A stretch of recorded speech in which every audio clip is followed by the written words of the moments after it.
My name is Rachel Turner, and I was banned from my cousin Vanessa's wedding for being too plain. Those were her exact words in the text message she sent after removing me from her bridal party.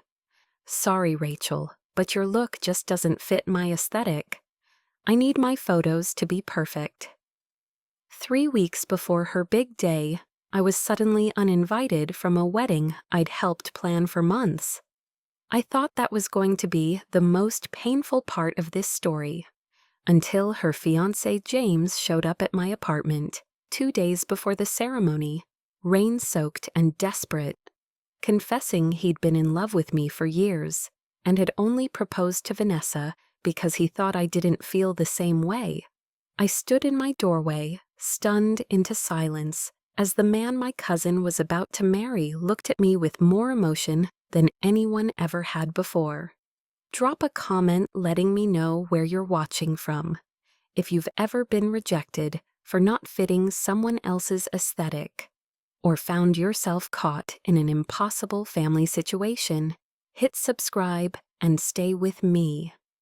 Sometimes being labeled the plain one leads to the most extraordinary turn of events. I grew up in suburban Connecticut, the only child of practical, hardworking parents who valued education and stability above all else. My father taught high school mathematics, and my mother managed a local library. Modest careers that provided a comfortable but unflashy life. Growing up, I spent every summer with my aunt's family in their sprawling home on Long Island. My Aunt Patricia, my mother's sister, had married into money, a fact she never let anyone forget. Her husband Robert worked in finance and provided a lifestyle marked by country club memberships, luxury cars, and lavish vacations. Their daughter Vanessa, my cousin, is 2 years younger than me. From childhood, the contrasts between us were stark and frequently pointed out. Where I was bookish and reserved, Vanessa was outgoing and polished. I inherited my mother's practical sense of style and my father's analytical mind. Vanessa mirrored her mother's flair for fashion and social climbing. Despite our differences, as children, we were close. I looked forward to those summer visits where Vanessa and I would swim in their pool, build elaborate sandcastles at their private beach access, and stay up late whispering secrets. I admired her confidence, and she seemed to appreciate my steadiness. The dynamic shifted when we hit our teenage years. Vanessa blossomed into what my aunt called conventional beauty, blonde, slim, and perfectly styled in whatever was trending. I developed more slowly, more awkwardly, comfortable in jeans and sweaters, with my brown hair typically pulled back in a simple ponytail. "You could be pretty if you tried, Rachel," became my aunt's regular refrain during visits. "Vanessa would be happy to help you with makeup and clothes." These comments, delivered with a smile but laced with judgment, created a new undercurrent in our relationship. Vanessa began to treat me more like a project than a friend, constantly offering unsolicited advice about my appearance. "You should really consider highlights, or those glasses are doing you no favors." I accepted these comments with outward grace, while inwardly retreating further into my books and studies. By the time we reached college, our lives had diverged significantly. I attended Brown University on academic scholarship, pursuing a degree in architectural engineering.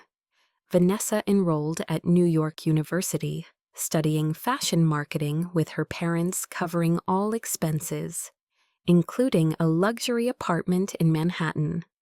Our interactions became limited to major family gatherings and social media comments. Vanessa's Instagram showcased her glamorous life, exclusive parties, tropical getaways with friends, and an ever-rotating cast of handsome boyfriends. I followed her life from a distance while focusing on building my career. After graduation, I secured a position at a well-respected architectural firm in Boston. My work was challenging and fulfilling, designing sustainable structures that balanced functionality with aesthetics. My social life was smaller but meaningful. A few close friends, occasional dates that rarely progressed beyond a third meeting, and weekends often spent sketching or visiting architectural landmarks. Vanessa, meanwhile, had leveraged her social connections into a job as an influencer relations manager at a luxury cosmetics brand in New York. Her social media presence grew more curated and glamorous with each passing year. Every family gathering became a runway for her latest designer acquisitions, with my Aunt Patricia beaming proudly beside her perfect daughter. "Still wearing those sensible shoes, Rachel?" my aunt would ask, somehow making sensible sound like an insult. "You know, it wouldn't kill you to put on a little makeup for family dinners." I'd smile and change the subject, having long ago accepted my place in the family hierarchy. My parents, though loving, never defended me against these subtle digs. My mother perhaps too intimidated by her more successful sister, my father too conflict-averse to intervene. Then, 3 years ago, Vanessa met James Collins at a charity gala in Manhattan. James worked in sustainable investment banking, combining financial expertise with environmental consciousness. He was handsome in a classically understated way, well-educated and from a good family, as my aunt repeatedly mentioned. I first met James at a Thanksgiving gathering shortly after they began dating. He seemed different from Vanessa's previous boyfriends, less concerned with appearances, more engaged in substantive conversation. While Vanessa circulated among family members, showing off her new bracelet from James, he and I ended up in a corner discussing the merits of renewable energy investments. "I've never been able to talk about municipal bond ratings with any of Vanessa's family before," he said with a genuine smile. "This is refreshing." That evening established a pattern. At each subsequent family gathering, James would inevitably find his way to wherever I was sitting and engage me in conversation. We discovered shared interests in architecture, environmental sustainability, and obscure documentaries. These interactions were always proper, brief conversations in full view of others. But they quickly became the part of family gatherings I most anticipated. I never mentioned these connections to Vanessa, who seemed oblivious, too busy collecting compliments on her outfit or engagement ring to notice her fiancé and cousin building a friendship based on actual conversation. 14 months ago, James proposed to Vanessa during a meticulously planned rooftop dinner in Manhattan, complete with photographer hiding nearby to capture the moment. The resulting engagement photos looked like a magazine spread. Vanessa in a flowing white dress, James in a tailored suit, the New York skyline glittering behind them as she displayed her enormous diamond ring. The announcement dominated our family group chat for weeks. My Aunt Patricia called my mother daily with updates on venue options and dress appointments. I offered sincere congratulations and watched from a distance as wedding planning consumed every family interaction. 3 months into their engagement, Vanessa called me directly, something that rarely happened. "Rachel, I want you to be one of my bridesmaids," she announced without preamble. I was genuinely surprised. "Really? I'm honored, but I thought you'd choose your sorority sisters or work friends." "Don't be silly," she said. "You're family. Besides, I need someone reliable to help keep everything organized. You've always been good at details." That comment revealed my true role. Not honored attendant, but practical assistant. Still, I accepted with grace, touched to be included in her special day, regardless of the reasoning. What followed were months of bridesmaid duties, tracking RSVPs, coordinating with vendors when the wedding planner was unavailable, addressing invitation envelopes in my neat handwriting, and attending endless fittings where my opinion was requested but never heeded. Vanessa had chosen a coastal estate on Long Island for the June wedding, with a color scheme of blush pink and gold. The bridesmaids' dresses were custom-designed silk in varying shades of pink, tailored specifically to each woman's best features. During my fitting, the designer frowned as she circled me. "We'll need to do something to enhance your figure," she muttered. "Perhaps some strategic ruching and extra padding in the bust." Vanessa, sipping champagne nearby, nodded in agreement. "And we'll need to book her extra time with the makeup artist. Rachel never wears any, so she'll need the full treatment." I swallowed my discomfort and reminded myself this was Vanessa's day, not mine. The bachelorette weekend in Miami was another exercise in feeling perpetually out of place.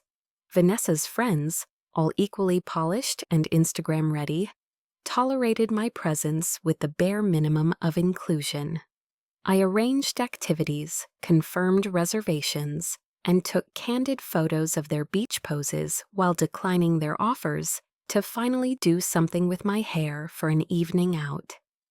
Through it all, my contact with James remained limited to occasional group gatherings, where we might exchange a few words about a book one of us had mentioned, or an article on sustainable architecture I thought might interest him. These brief interactions were friendly but appropriate, nothing that would raise eyebrows or cross boundaries. 3 weeks before the wedding, the final bridesmaid dress fitting was scheduled at an exclusive bridal salon in Manhattan. I took a Friday off work and traveled from Boston for the appointment, arriving exactly on time to find Vanessa, her mother, and the other 5 bridesmaids already gathered. When I emerged from the dressing room in my pale pink gown, the salon fell silent.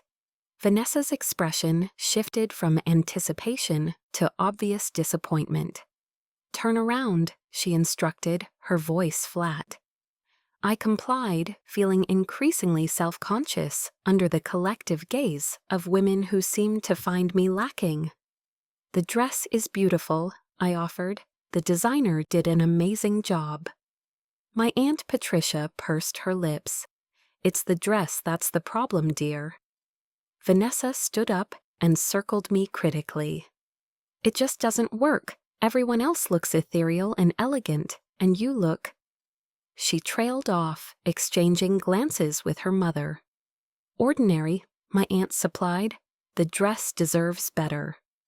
I felt heat rising in my cheeks. "I can schedule another fitting if adjustments are needed." Vanessa shook her head, already scrolling through her phone. "Let me talk to the wedding planner. Maybe we can rethink some things." That evening, I took the train back to Boston with an unsettled feeling. The next morning, I awoke to a text message from Vanessa. "After discussing with Mom and looking at the photos from yesterday, I think it's best if you're not in the bridal party after all. Your look just doesn't fit my aesthetic, and I need my photos to be perfect. You understand, right? Of course, you're still invited to attend as a guest." I read the message multiple times, convinced I must be misinterpreting it. A follow-up text arrived before I could respond. "Also, since you won't be in the wedding party anymore, you should know the dress cost will be refunded to your card. No hard feelings." XOXO, no hard feelings. As if being removed from her wedding for being too physically plain was a minor scheduling adjustment. I sat at my kitchen counter, phone in hand, unsure how to respond to such a blatant rejection based entirely on my appearance.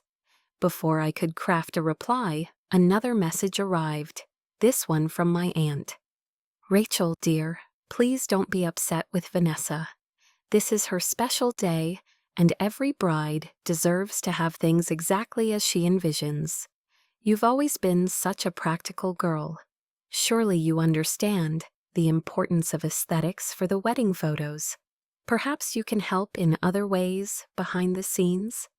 Behind the scenes, where I wouldn't be visible, where my plainness wouldn't spoil their perfect tableau. I finally typed a brief response to Vanessa.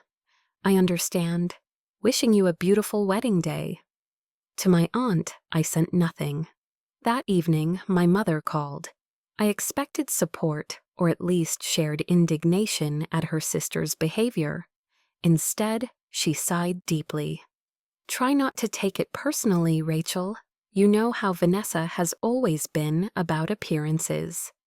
It's easier just to go along with what she wants than to create family tension. She uninvited me from being a bridesmaid because I'm too plain, I said, still struggling to believe it. How am I not supposed to take that personally? Well, my mother hedged, you could have made more effort with your appearance over the years. Vanessa has tried to help you with that, but you've never seemed interested. Her words stung worse than Vanessa's rejection. My own mother thought I deserved this treatment for the crime of being ordinary looking.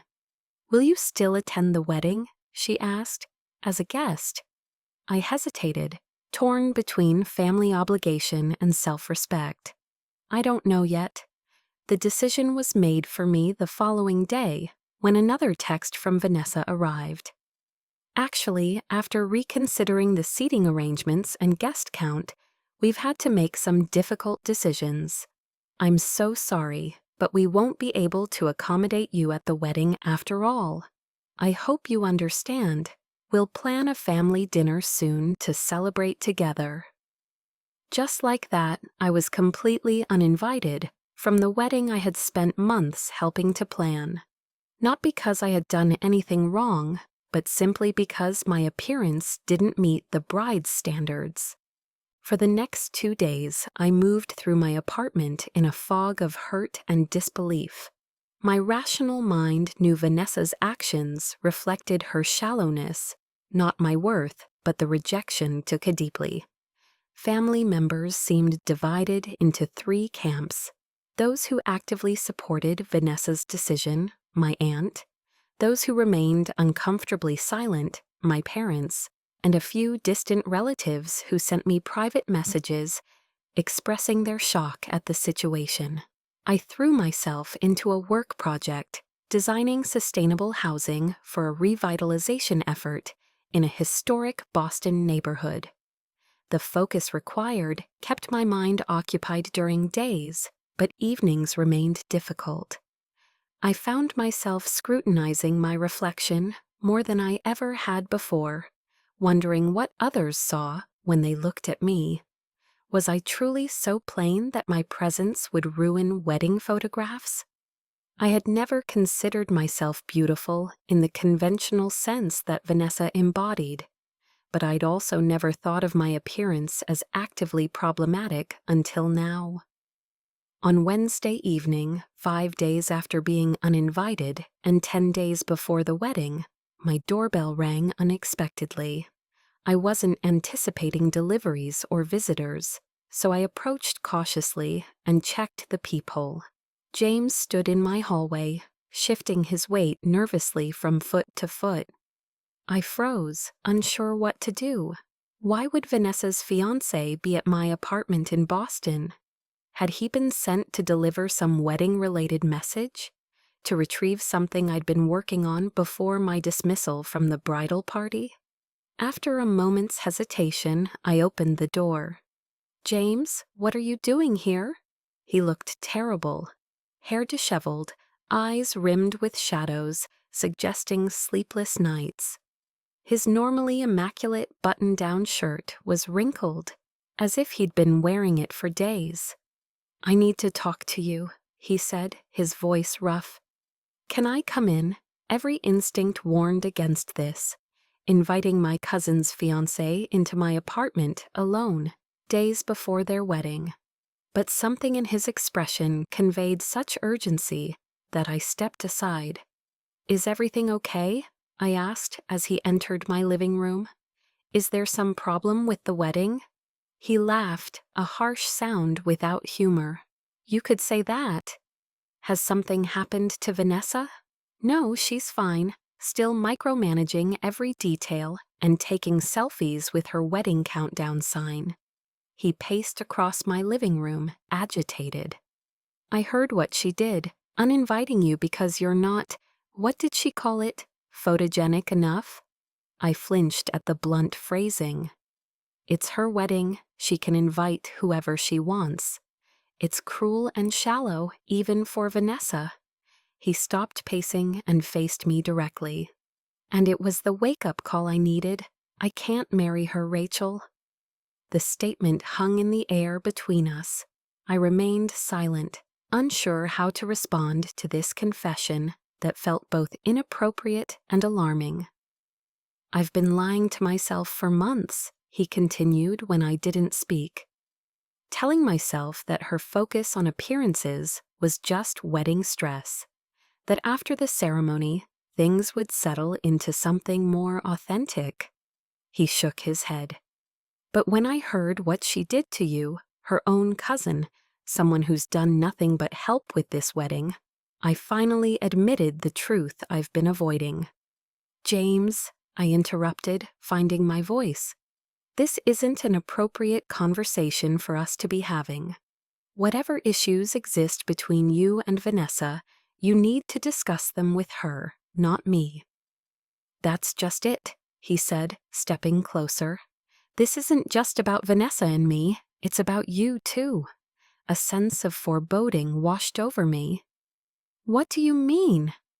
"I've been in love with you since the first time we really talked, at that Thanksgiving dinner." The words tumbled out, as if he'd been holding them back for too long.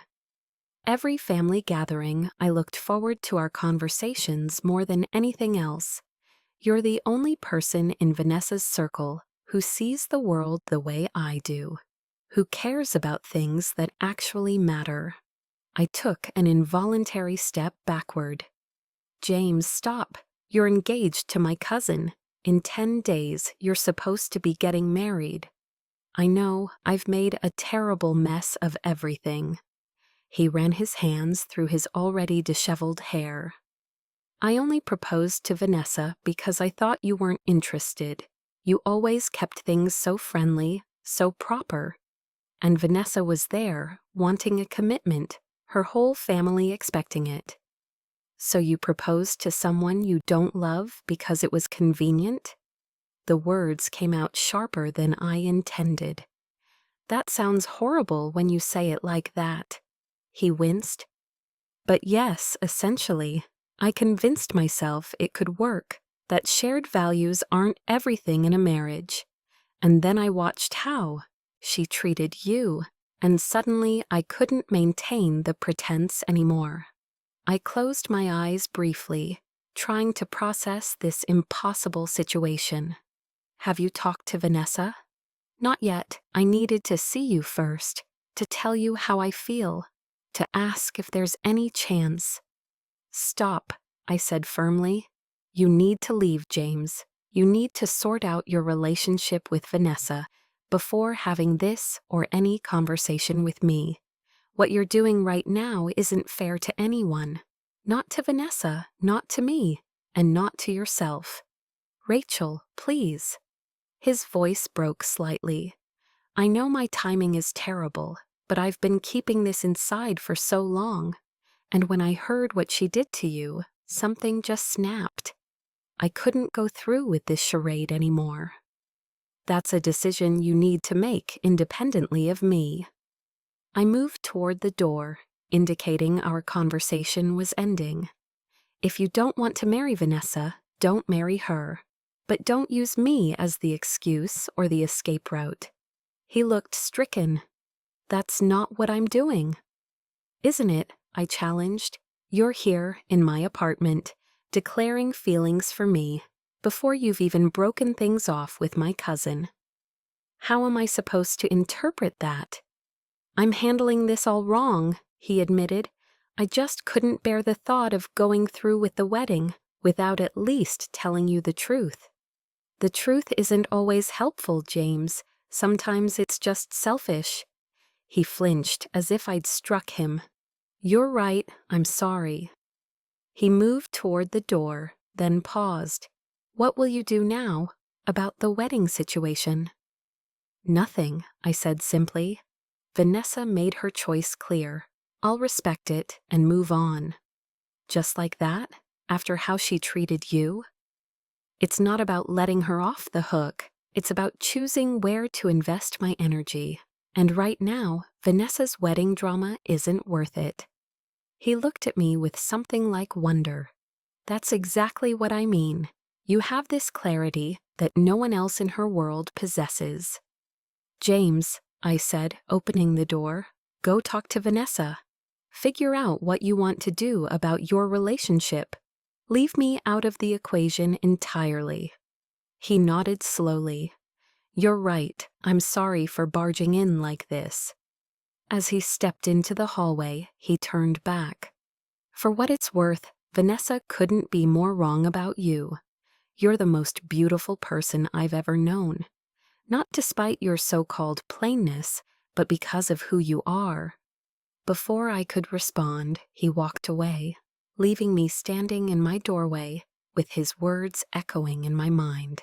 The next morning, my phone erupted with notifications. Before I had even finished my first cup of coffee, text messages, missed calls, and voicemails, all from family members, predominantly my Aunt Patricia and my mother. I ignored them initially, focusing on preparing for a client meeting later that day. When the calls persisted, I finally answered my mother's fourth attempt. Rachel, what did you do? She demanded without greeting. What are you talking about? James just called off the wedding. Vanessa is devastated. Your aunt is in crisis mode with all the cancellations, and somehow everyone thinks you're involved.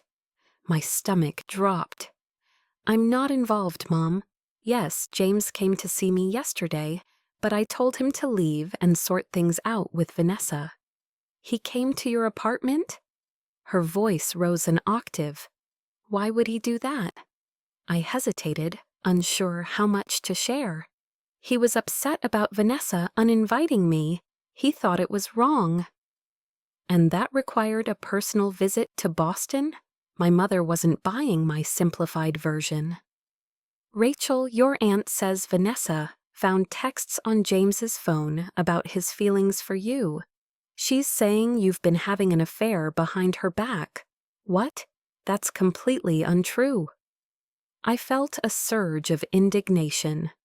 I've never had any inappropriate relationship with James. The most we've ever done is talk at family gatherings, always in plain view of everyone, including Vanessa. Well, apparently, those conversations meant more to him than anyone realized, my mother said. He told Vanessa he couldn't marry her because he has feelings for someone else, and that someone is you. I sank onto my couch, the implications washing over me. I didn't encourage this, Mom. I had no idea he felt that way until yesterday, and when he told me, I asked him to leave. It doesn't matter what you did or didn't do, she replied. What matters is that Vanessa's wedding is canceled and you're being blamed. Your aunt is talking about uninviting you from all future family gatherings. She's saying you deliberately sabotaged Vanessa's happiness out of jealousy. That's ridiculous, I protested. Vanessa uninvited me from her wedding for not being pretty enough. How could I possibly have sabotaged anything? You know how Vanessa and Patricia spin things. In their version, you've always been envious of Vanessa, and this was your ultimate revenge. The injustice of the situation left me momentarily speechless. I was being vilified for a relationship that never existed by the same people who had rejected me for my appearance days earlier. What do you think I should do? I finally asked, not because I needed direction, but because I wanted to gauge whose side my mother was taking. She sighed heavily. I think you should lie low for a while. Let things calm down. Maybe in a few months, once the dust settles, we can work on repairing family relationships. Her response told me everything. She wasn't defending me against these false accusations. She was, as always, taking the path of least resistance. I see, I said quietly. And what about the truth? Does that matter to anyone? Rachel, in situations like this, perception often matters more than truth. Right now, the perception is that you're responsible for Vanessa's heartbreak. After ending the call with my mother, I sat in my living room, contemplating my options. I could try to defend myself against these accusations, reaching out to family members with my side of the story. I could contact Vanessa directly, though I doubted she would listen to anything I had to say. Or I could follow my mother's advice and simply withdraw, allowing myself to be cast as the villain in a drama I never chose to participate in. None of these options felt right. My phone buzzed with a text message from an unfamiliar number. When I opened it, I found a simple message from James. I'm sorry, I told Vanessa the truth about my feelings, but made it clear you never reciprocated or acted inappropriately. She's choosing to believe otherwise. I never meant to put you in this position. I didn't reply. Hours later, after my work meetings had provided a welcome distraction from family drama, I returned to find an email from Vanessa. With some trepidation, I opened it. The message was brief but venomous. I always knew you were jealous of me, but I never thought you'd stoop this low. Congratulations on destroying my wedding and humiliating me in front of everyone who matters. I hope you and James are very happy, together in your sad, boring life. Don't bother showing your face at any family events from now on. You're dead to me. Attached to the email was a screenshot, a text message from James to a friend, dated months earlier. Every time I see Rachel, I question everything. About my relationship with Vanessa, if Rachel showed even the slightest interest, I'd end things tomorrow. I stared at the screenshot, understanding now why Vanessa was so convinced of my betrayal. From her perspective, this message confirmed her worst fears, that her plain cousin had somehow enchanted her perfect fiancé right under her nose. What she couldn't see or chose not to was that I had never invited or encouraged these feelings. I had never crossed any boundaries or betrayed our family connection. As the accusations and gossip spread throughout the extended family, I found myself at a crossroads.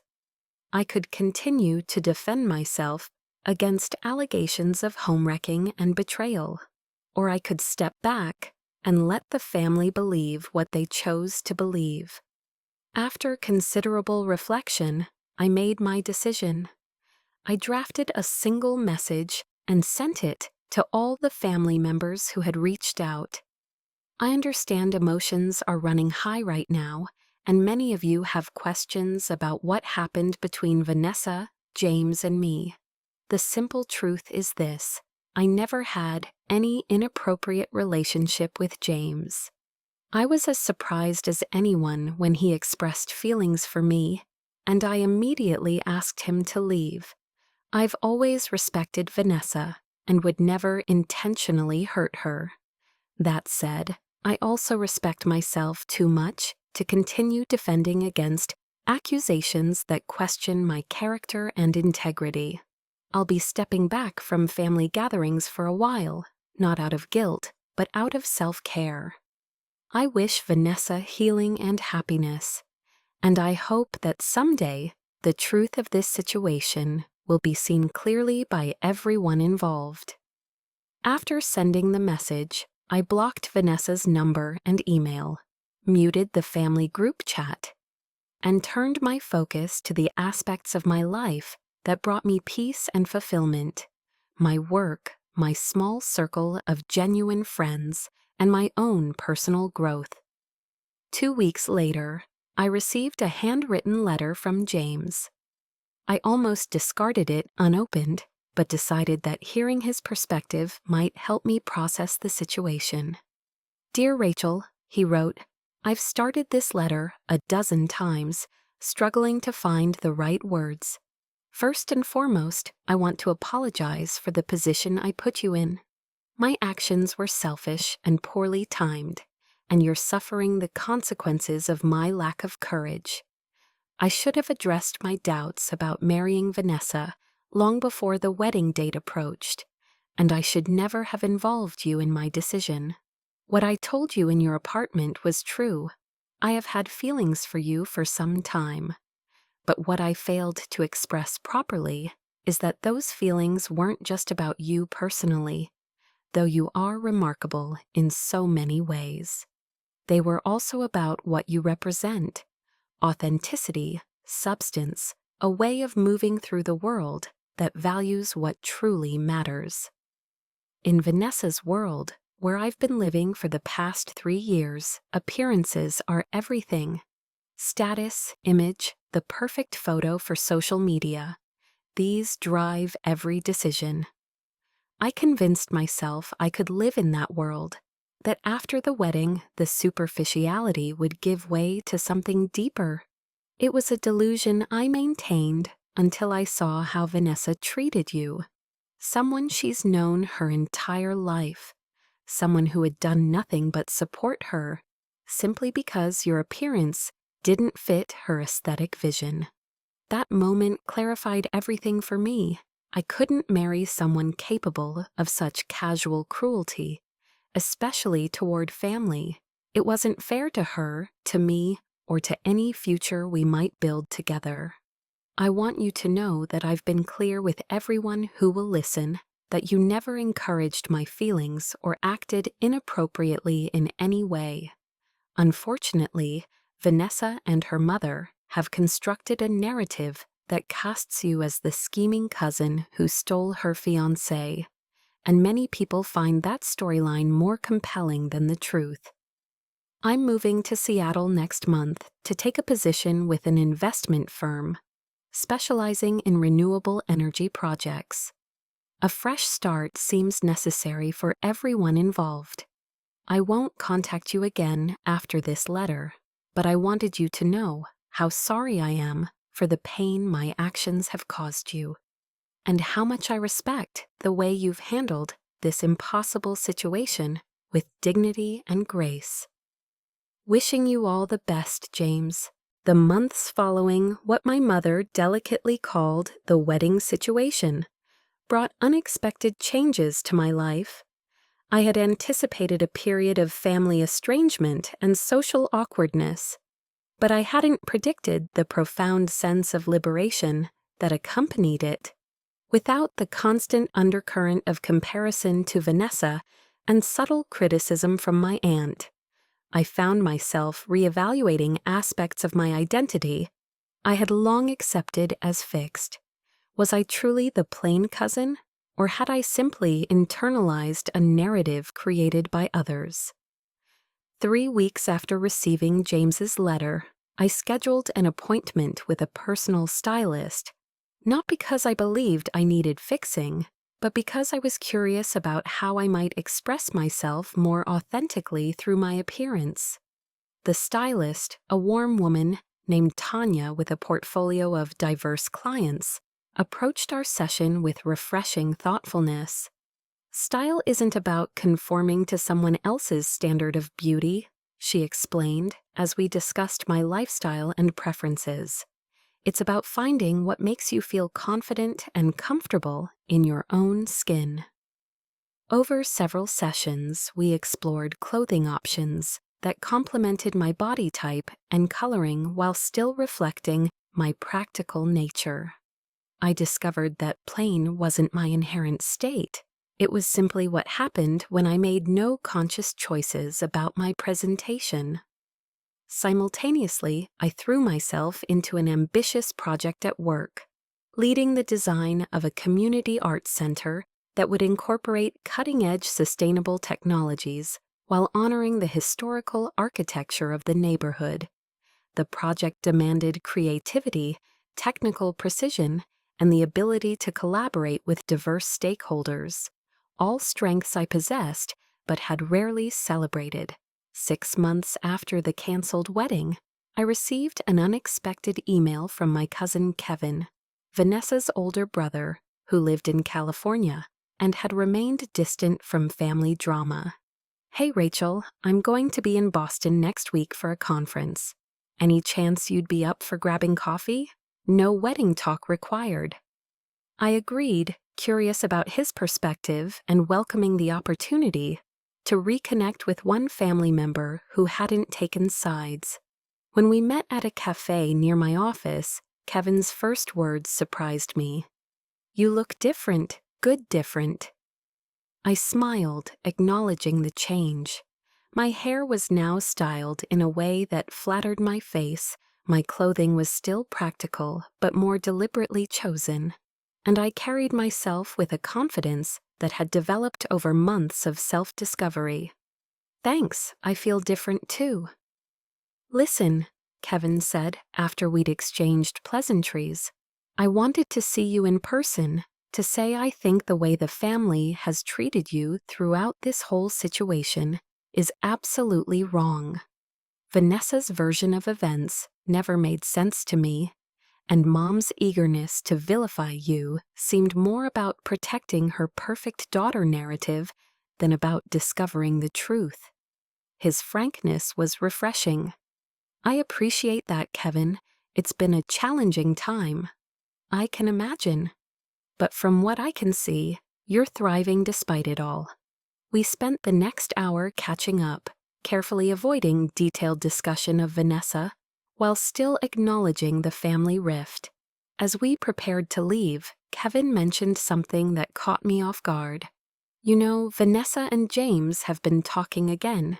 Not romantically, just closure conversations, I guess. From what she's reluctantly shared, I think he's been consistent about defending you and taking full responsibility for his actions." I nodded, unsure how to respond. The mention of James still evoked complicated feelings, not romantic longing, but a sense of connection to someone who had seen me clearly when others hadn't. "I hope they both find what they're looking for," I said finally. Kevin studied me for a moment. "You're kind of remarkable, you know that. After everything, you still wish them well." "Holding on to resentment would only limit my own happiness," I replied. "Besides, this whole situation forced me to confront some hard truths about my place in the family and how I've allowed others to define me for too long." "Well, for what it's worth, I always thought you were the most interesting person in our family," Kevin said with a grin. "Vanessa might have had the Instagram following, but you've got the substance." That conversation with Kevin became the first small step toward redefining my relationship with my extended family. We began exchanging occasional texts, sharing professional achievements and book recommendations, rather than family gossip. 9 months after the wedding that wasn't, my community arts center design won a prestigious industry award for innovative sustainable architecture. The recognition brought professional opportunities I'd never imagined: speaking engagements, feature articles in design magazines, and invitations to collaborate on high-profile projects. The irony wasn't lost on me that as my professional visibility increased, the family that had deemed me too plain for wedding photos now saw my face in architecture magazines and industry publications. My mother began forwarding articles about my work to relatives with a newfound pride that felt both vindicating and slightly uncomfortable. "Your cousin Vanessa saw that piece about you in Architectural Digest," she mentioned during one of our now weekly phone calls. She was quite impressed. I smiled at the diplomatic phrasing. That's nice to hear. She's doing well, you know, started her own social media consulting business, very busy with clients. This was my mother's subtle way of testing whether I was ready to rebuild bridges with Vanessa. The answer for now was no. The distance had proved too valuable for my personal growth to rush back into a relationship defined by comparison and criticism. On the anniversary of what would have been Vanessa's wedding day, I received an email from James. It had been nearly a year since his letter, with no contact between us in the interim. "Dear Rachel," he wrote, "I debated whether reaching out was appropriate, but today felt significant, and I wanted to share some thoughts with you. First, congratulations on your recent award and the amazing press your designs are receiving. It's wonderful to see your talent being recognized on such a significant scale. I've been in Seattle for almost a year now, building a life that feels authentic in ways my time in New York never did. The perspective gained from distance has only reinforced that canceling the wedding, difficult as it was for everyone involved, was absolutely the right decision. I want you to know that Vanessa and I have had several conversations over the past few months that have brought some healing and closure to our situation. While we'll never be friends, there's a mutual understanding now about how and why our relationship failed that doesn't involve blaming you. I'm writing today not to disrupt your life or to revisit inappropriate feelings, but simply to acknowledge the anniversary and to express my hope that you're finding happiness and fulfillment. You deserved better than being cast as the villain in a story where you were nothing but genuine and appropriate. Wishing you continued success, James's. I read the email twice, appreciating his respect for boundaries while still acknowledging our shared experience. After consideration, I sent a brief, friendly reply, thanking him for the update and wishing him well in Seattle. The exchange brought unexpected closure. James had represented a complicated intersection of flattering attention and family conflict, but with time and distance, he now existed primarily as a catalyst for change rather than a romantic possibility. 14 months after the wedding drama, my firm transferred me to our Chicago office to oversee a major urban renewal project. The move offered professional advancement and, not insignificantly, geographical distance from the lingering tensions with my extended family on the East Coast.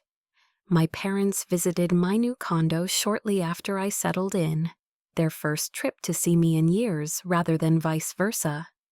As we walked along Lake Michigan on a crisp autumn afternoon, my father cleared his throat, his typical precursor to a serious conversation. "Your mother and I have been doing some thinking," he began awkwardly, "about how things were handled with Vanessa's wedding and everything that followed." I glanced at him, surprised by the topic. "Oh, we should have supported you more clearly," he continued, looking at the horizon rather than at me. "Should have challenged Patricia's narrative instead of encouraging you to lie low and wait for things to blow over." "It's okay, Dad," I said automatically. "No, it's not." My mother's voice was firmer than usual. "We prioritized family peace over defending our daughter, and that was wrong. We've been wrong about a lot of things, Rachel." I stopped walking, turning to face them both. "What brought this on?" They exchanged glances before my mother continued. "Seeing your success, the recognition you're receiving, the beautiful life you've built, it's made us realize how often we minimized your achievements or accepted Patricia's framing of you as somehow less than Vanessa. We're proud of you," my father added simply. not just for the awards or the magazine features, but for who you are. How you've handled everything with grace. We should have told you that more often. The acknowledgement brought unexpected tears to my eyes. Thank you, that means a lot. Patricia and Vanessa are coming around too, in their own way, my mother added cautiously. The Christmas card Patricia sent included a note saying they miss seeing you at family gatherings. I smiled slightly. I'm not sure I'm ready for a full family reunion, but maybe small steps. By the 18-month mark, my life had transformed in ways I couldn't have imagined on that painful day when Vanessa's text declared me too plain for her wedding. My career was flourishing. I had developed a distinctive personal style that felt authentically mine, and I had cultivated relationships, both romantic and platonic, with people who valued substance over appearances. The professional recognition, while gratifying, wasn't the most significant change. The real transformation was internal, a fundamental shift in how I viewed myself and what I was willing to accept from others. I had spent years accommodating Vanessa's need to be the prettier, more accomplished cousin. I had accepted my aunt's subtle disparagement and my parents' unwillingness to challenge the family hierarchy. I had internalized the narrative that I was the practical, plain one whose value lay in supporting others' moments, rather than claiming my own spotlight. The wedding rejection had shattered that comfortable but limiting self-concept, forcing me to question not just how others saw me, but how I saw myself. 2 years after the canceled wedding, an unexpected invitation appeared in my inbox. Vanessa was getting married to a different man, a photographer she had met through her consulting business, and the email included a formal invitation to both the ceremony and reception. A handwritten note followed in the mail. Rachel, I know we have a complicated history, but it wouldn't feel right to exclude family who matters. No bridesmaid duties required, just your presence if you're willing. Things have changed, and I have too. Vanessa. The invitation prompted significant reflection. Was I ready to re-enter the family dynamic that had once defined and constrained me? Would attending Vanessa's wedding bring closure or reopen wounds better left healed? After careful consideration, I decided to attend, not from obligation or fear of causing further drama, but from a position of confidence in who I had become.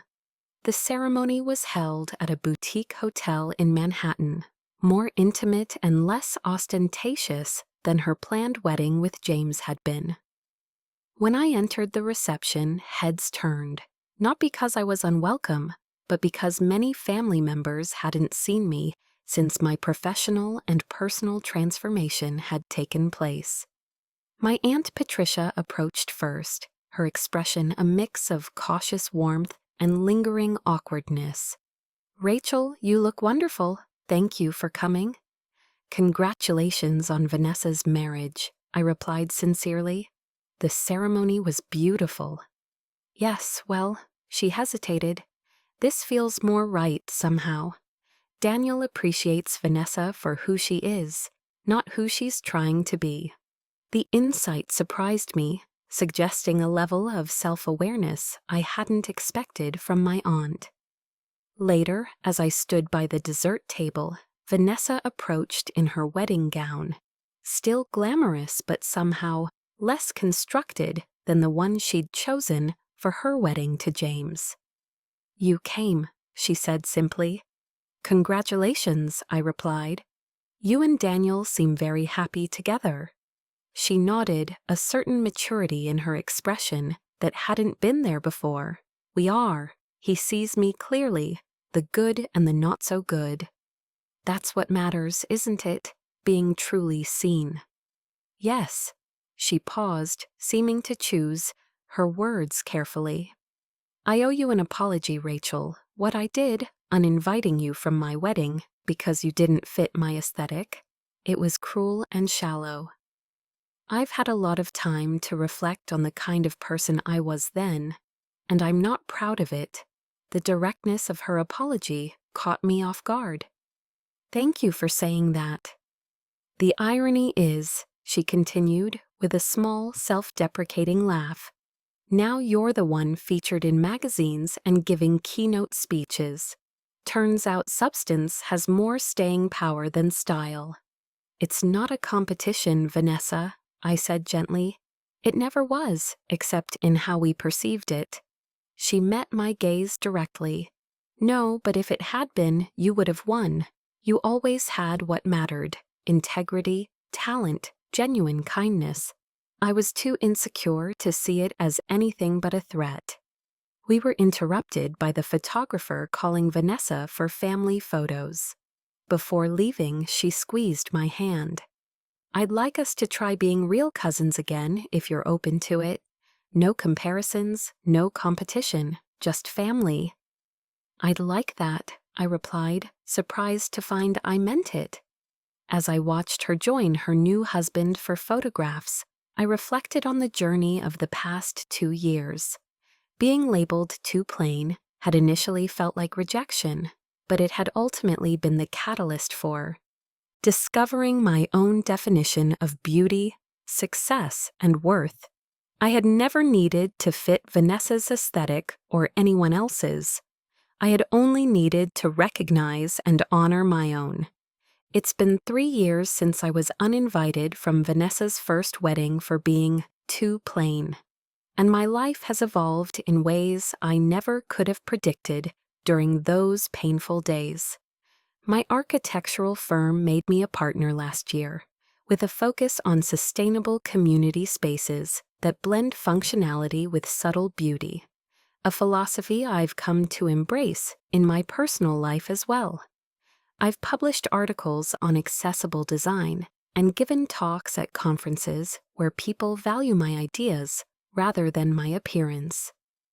Vanessa and I have rebuilt a relationship that, while not particularly close, is based on mutual respect rather than comparison. She and Daniel had their first child last year, and I was genuinely touched to be invited to the baby shower. Not as the reliable cousin who would handle the guest list, but as a valued family member. My Aunt Patricia still occasionally makes comments about my unique style, but they lack the dismissive edge they once carried. My parents have become more vocal advocates for my achievements, no longer allowing my accomplishments to be minimized at family gatherings. As for James, we've had no contact since that email exchange on what would have been his wedding day with Vanessa. Through mutual connections, I know he's still in Seattle, now heading a major investment initiative for renewable energy projects. Sometimes I wonder if, in an alternate universe where timing and circumstances were different, we might have explored the connection he believed existed between us. But the reality is that his role in my story was never meant to be romantic. He was the catalyst for change, not the destination. The most profound relationship I've developed has been with myself. I no longer see the woman in the mirror through the lens of others' expectations or judgments. I recognize my own kind of beauty in my expressions, my intelligence, my compassion, and yes, even in my physical features that once seemed so ordinary to me. 6 months ago, I met Christopher, an urban planner whose perspective on city spaces complements my architectural vision.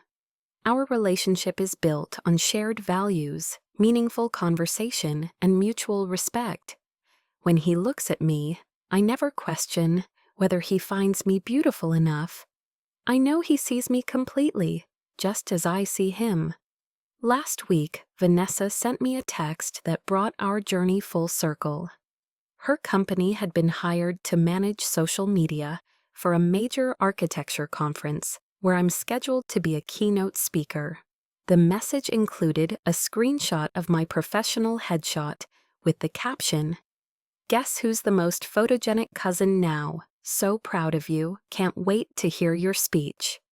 The comment could have been interpreted as another comparison, but I chose to see it as Vanessa's acknowledgement of how thoroughly the narrative had been rewritten. The cousin once deemed too plain for wedding photos was now the face of innovative architecture being promoted across multiple platforms. When I think back to that rain-soaked evening when James appeared at my door with his ill-timed confession, I no longer feel the sting of family betrayal or the awkwardness of unwanted romantic complications. Instead, I feel gratitude for the cascade of events that forced me to question and ultimately reject the labels others had placed on me. Being uninvited from Vanessa's wedding for being too plain wasn't the humiliation it initially felt like. It was the first step toward liberation. Sometimes rejection is actually redirection, guiding us toward the path we were meant to follow all along. Have you ever been rejected for superficial reasons, only to discover it led to unexpected growth? Or have you experienced painful family dynamics that ultimately prompted positive change in your life? Share your stories in the comments below. I've learned that authentic beauty emerges when we stop trying to meet others' standards and start honoring our own unique qualities. The most meaningful transformation isn't about changing your appearance to please others. It's about changing your perception to recognize your inherent worth. If this story resonated with you, please like and subscribe for more reflections on family relationships, self-discovery, and finding your authentic path. Remember, you don't need to be the most conventionally beautiful person in the room to be the most valuable, the most interesting, or ultimately the most fulfilled. The labels others place on us, plain, ordinary, not good enough, only have the power we give them.